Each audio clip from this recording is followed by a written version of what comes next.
रुकिए भैया, कहाँ जा रहा है बंदर? वो पीटीएम है ना भैया, तो रिजल्ट लेने आए थे। आप साइड में खड़े जाइए। हेलो, मैं वो शिवा के पेरेंट्स आए हुए हैं, हमने उन्हें गेट पे ही रोक लिया है। आप एक काम करो, उन्हें वहीं रोको और बच्चे को अंदर भेज दो। मैं रिजल्ट दे देती हूँ। ठीक है मैम। शिवा बेटा, आप अंदर आइए। भैया, आप कहाँ जा रहे हैं? सिर्फ शिवा अंदर जाएगा। हमको काहे मना किया है भैया? वो अंदर पीटीएम है ना, और हम इसके बड़े भाई हैं। स्कूल वालों ने पेरेंट्स को बुलाया था। रिजल्ट चाहिए तो बच्चों को भेज के मंगवा लीजिए। भैया हमको जाने दीजिए ना, वो हमारा छोटा भाई हमको देख रहा है, अच्छा नहीं लग रहा है, कृपया जाने दीजिए ना। आपको एक बार समझाने समझ में नहीं आ रहा है? आप बैठिए वहाँ पे।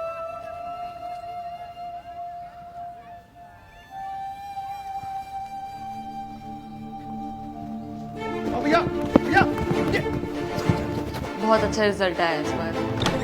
मैडम जी, रुको रुको रुको रुको, कहाँ जा रहे हो तुम? क्या हुआ मुकेश भैया?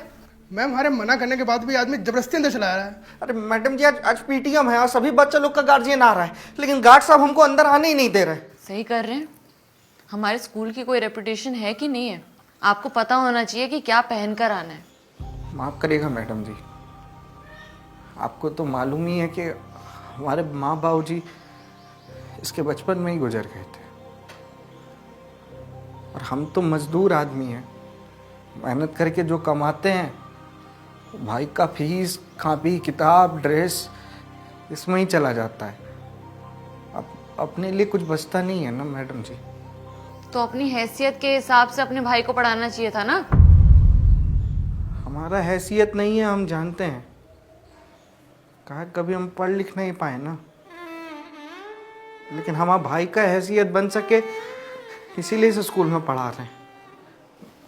मैडम जी, हम खाली रिजल्ट देखने आए हैं, हमको रिजल्ट दिखा दीजिए। डिस्गस्टिंग। आप बाहर जाके वेट करिए, मैं बुलाती हूँ आपको। जी जी जी मैडम जी, हाँ चल रहे।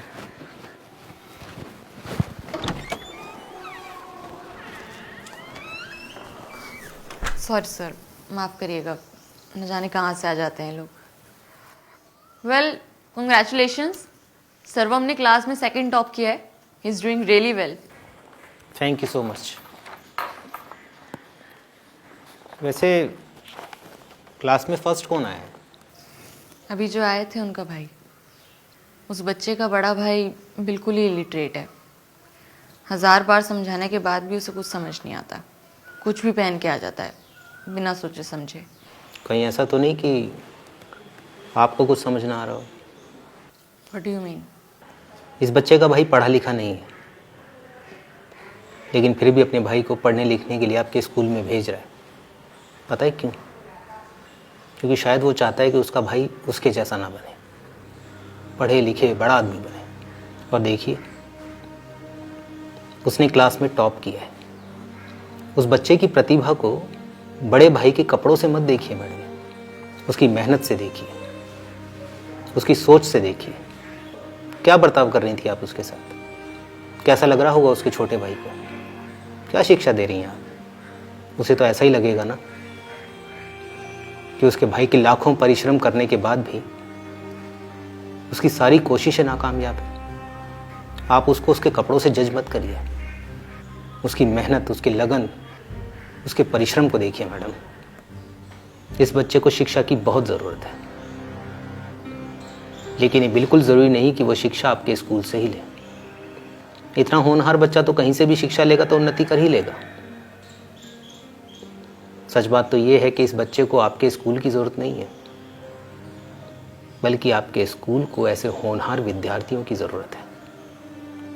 इसलिए पेरेंट्स के स्टेटस को मत देखिए, हार्ड वर्किंग स्टूडेंट्स की प्रतिभा को देखिए।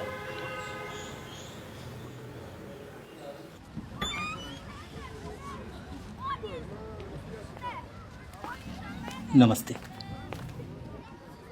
अरे बैठे रहिए। आपका भाई पूरी क्लास में फर्स्ट आया है। बहुत होशियार है आपका भाई। आपका परिश्रम इसके रिजल्ट्स में दिखता है। शाबाश बेटा।